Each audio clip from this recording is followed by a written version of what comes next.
ito pala yung consequence nung hindi ako nagseryoso sa pag-aaral ko.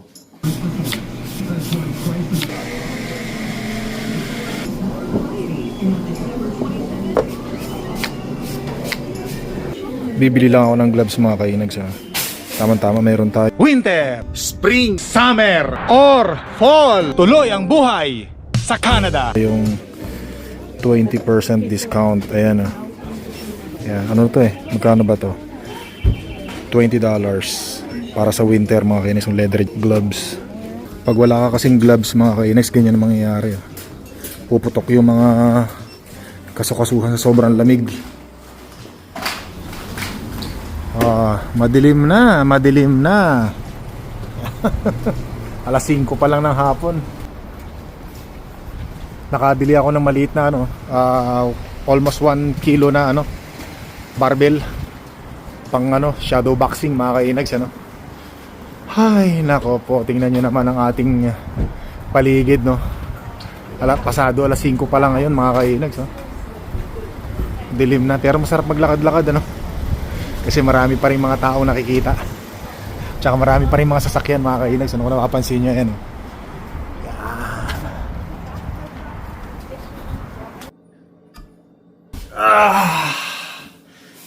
Dito na po tayo sa bahay. Kakauwi lang natin Nako. Kikwento ko lang po sa inyo yung nung nagsimula ako magtrabaho. Mula nung gumraduate po ako sa college. Bago ko isa-isa na nakuha yung mga pangarap ko Yan na naman tayo, pangarap na naman. Hindi kasi po gusto ko lang pong mag-share sana may makapulutang motibasyon at inspirasyon. Kasi nung gumraduate na po ako ng college, doon ko na po na realize yung pagharap sa tunay na buhay. Kasi nung nag-aaral pa ako ng high school, wala pa yan Hindi ko pa iniisip yung tunay na buhay yung tunay na realidad Tapos nung nag-college na po ako, medyo naramdaman ko na yung tunay na buhay na hinaharap natin habang tumatanda na tayo. Syempre, kasi ako, nahiwalay ako sa parents ko. Naikwento ko na nakarang vlog natin. 15 years old pa lang ako. At the age of 15 years old, parang doon ko na naramdaman yung ganito pala ang buhay kapag hindi mo kasama ang family mo. Especially mga magulang mo, pagka kailangan mo ng pera, hindi ka agad makahingi. Nung time na namin, wala pa naman yung mga in-transfer na yan Yung time na yun, cheque, papadala sa post office, tapos kukunin mo sa post office, in-cash mo sa post office. Yun, ano matawag doon? Papadala sa iyo ng mga yung mga nagdadala ng sulat. Cheque na ganon. Katulad ng ginagawa ko dati sa Maynila, diyan sa may post office diyan, yung main post office malapit sa may Letran. Tapos nung gumraduate na po ako nung 1996 sa Adamson, doon na ako na problema Kasi alam ko yung kalibre ko sa sarili ko Hindi kasi ako nag-aaral nung elementary tsaka lalo nung high school. Hindi ko po sineryoso talaga yung pag-aaral ko nun. Puro kopya, pumapasok ako ng final exam, walang alam. Nakapasa ako sa pangongopya lang. Pero nung nag-college na, doon na ako nagsikap. Alam ko medyo huli na pero nagsikap pa rin po ako kahit papaano. Kaya medyo meron pa rin ako natutunan. Nagkaroon din po ng laman yung ulo ko kahit papaano. Kaya yung mga kabataan samantalahin nyo, mag-aral kayo maigi. Mahirap pag kayong tumanda na kayo. Walang masyadong alam. Mahirap, puro katarataduhan, kalokohan lang. Yan, mag-aral kayong maigi hanggat kaya pa kayong paaralin ng mga magulang nyo. Sayang yung panahon, sayang yung pagkakataon. Yan, yun na nga po. Tapos yun na, yung maghahanap na ako ng trabaho kasi nga po, graduate na ako. Gumraduate po ako ng Commerce, Business Management sa Adamson University. Pero yung una kong kinuha na course ay Mechanical Engineering. Bumagsak ako ng first sem doon sa Algebra, Trigo, tsaka yung Engineering Laboratory. Nung second sem, bumagsak uli ako ng 3. Ganun uli, Algebra, Trigo, tsaka Engineering. So kaya nag-ship po ako ng Commerce. Ayun, nung gumraduate na, ito na po. Kinakatakutan ko po kasi yung interview. Syempre, alam niyo naman, interview sa Pilipinas, English yan. Hindi naman nag-interview ng Tagalog. Napakaswerte mo na kung merong nag-interview ng Tagalog. 'Di ba? Graduate nga ako pero mahina naman ako sa English, 'di ba? Anong klase daw 'yun ba? Lahat may mga in-interview ako tapos anong gumagawa pa kami ng mga resume noon uso pa yung dati yung resume na isasama mo pa yung pangalan ng tatay mo, ng nanay mo, yung mga trabaho nila. Di ba ngayon hindi mo na kailangan isama yun Pero kasi dati haba pa ng mga resume, 3 page pa minsan ganun nga po, di in-interview na ako. Unang interview ko nun sa may bangko nakalimutan ko na kung anong bangko yun sa Pilipinas. So, interview sa akin nun, first time ko ma-interview nun sa English. Abay, talagang grabe yung nervyos ko. Tapos hindi, minsan paulit-ulit yung nag-i-interview sa akin kasi nga hindi ko maintindihan English napakahina ako sa English Talagang napipressure na ako, nai-stress na ako kasi hindi ko talaga maintindihan Mga sinasabi sa akin, ang naiintindihan ko lang, what is your name? Where did you graduate? Nag-college? Ganon? Anong course mo? What's your course? Do you have any past experience? Mga trabaho, ganon. Sabi ko, McDonald's po. Nagtrabaho po ako sa McDonald's. Pero yung mga tanong siya, katulad may tanong nga, unang tanong sa akin what is your strength? Hindi ko alam yun Strength, sabi ko, strength, I'm strong. Siyempre, bata. Sa bata pa, siyempre, malakas ka talaga. Yun yung pagkakaintindi ko dati. What is your, yung weakness? Sasabihin siya, hindi ko talaga alam yung mga ganun. Hindi ko napagandaan yun. Bihira na, ang alam ko lang na na-interview sa akin na madali, yung nag-apply ako sa McDonald's Di ba? Yun lang yun. Tapos yun, siyempre, iba na palang interview pagka yung tunay na trabaho na talaga, yung talagang graduate ka na. Ang binibigay sa aking trabaho noon, opening, yung sasama ka sa van, pag magdideposito ng pera, kasama ka, nandun ka sa loob, armor van, nandun ka.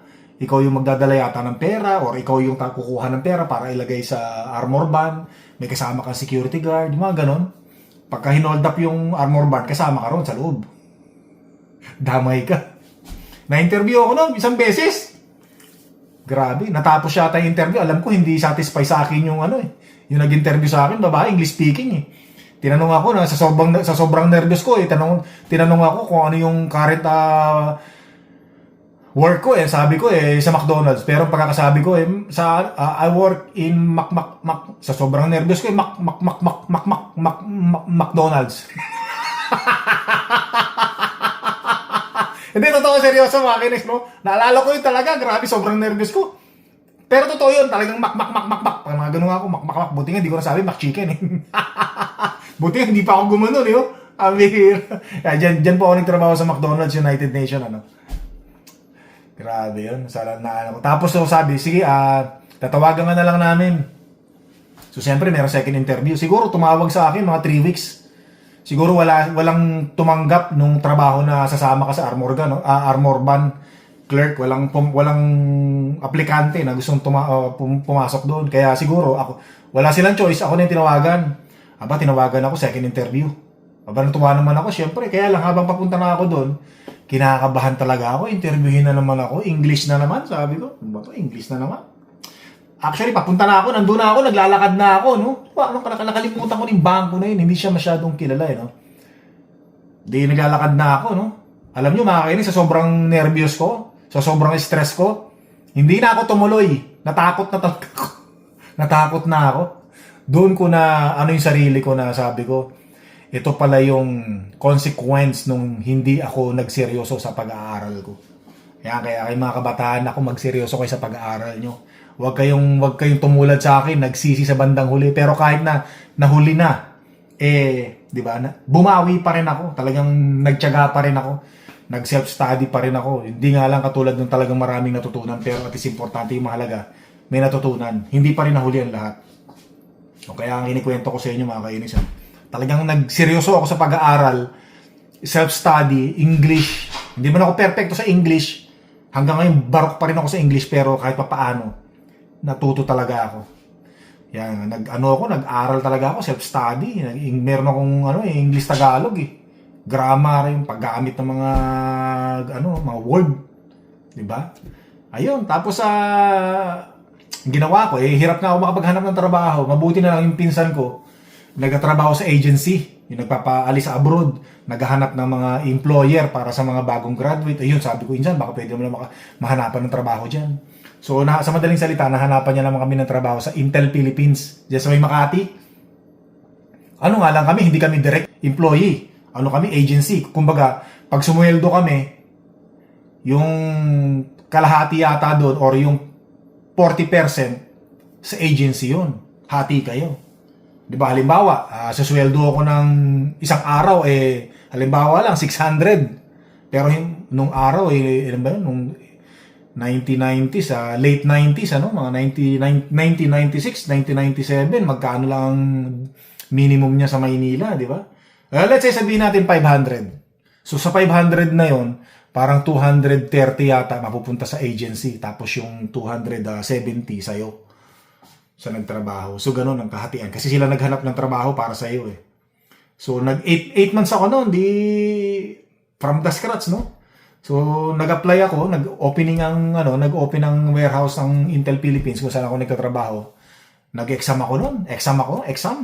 Siyempre, exam. Sa Intel, may exam ka niyan eh. So, awa ng Panginoon, nakapasa naman ako. Tapos interview po. Siyempre, nag-interview sa akin, nagulat sa akin supervisor ko, sabi sa akin, walang hiya ka, nag-apply ka pala, hindi mo sa akin sinabi. So, sa madaling salita, na-hire po ako. Wala na ako agency, kaya pag sumweldo po ako sa Intel Philippines, noong time na yon, sarili ko na. Medyo maganda ang bigayan sa Intel Philippines talaga. Mga benepisyo, napakaganda mga kainags, ano? Akin lahat yun. So, yun, tuloy-tuloy na. Tawa ng Panginoon, maraming salamat sa Panginoon talagang yun lang ang panangga ko, yung dasal, tsaka yung dedication na matuto talaga. Sariling sikap, talagang tsaka syempre, kailangan talaga magseryoso ko talaga sa mga pangarap mo. So yun, tapos eto na, natanggal naman kami ngayon sa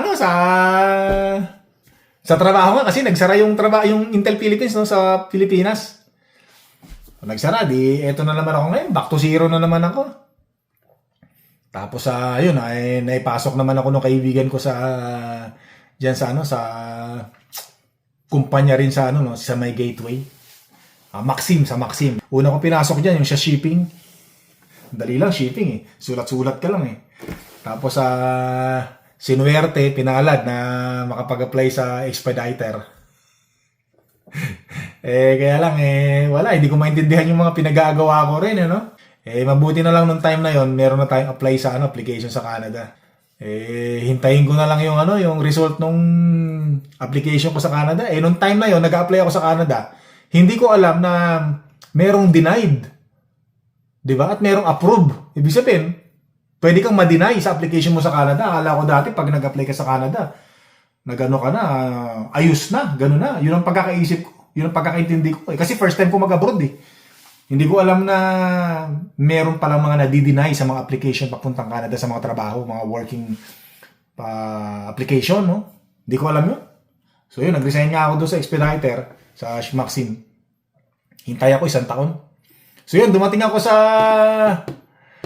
Canada. Di syempre, temporary foreign contract worker. Kung nahalata nyo mga kainags, lagi ako nag-uumpisa sa simula. Yung from the scratch, from the bottom, lagi ako nagsisimula dyan. Diba, sabi ko sa inyo, nung gumraduate na ako sa Adamson, diba, naghanap akong trabaho. From the bottom, gumamit ako agency. Diba? From nothing.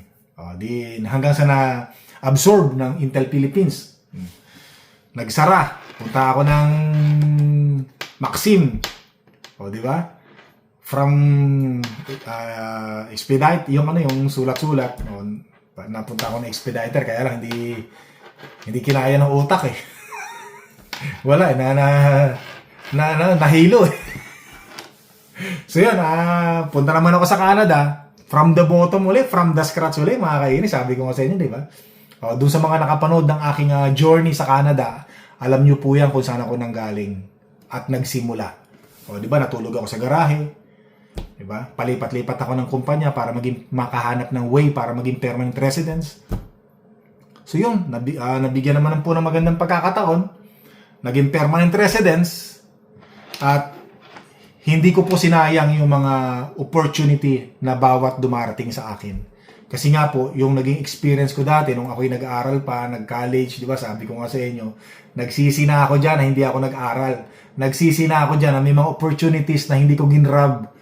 Kaya dinala ko yan hanggang ako'y naghahanap ng trabaho. Hanggang ngayon po.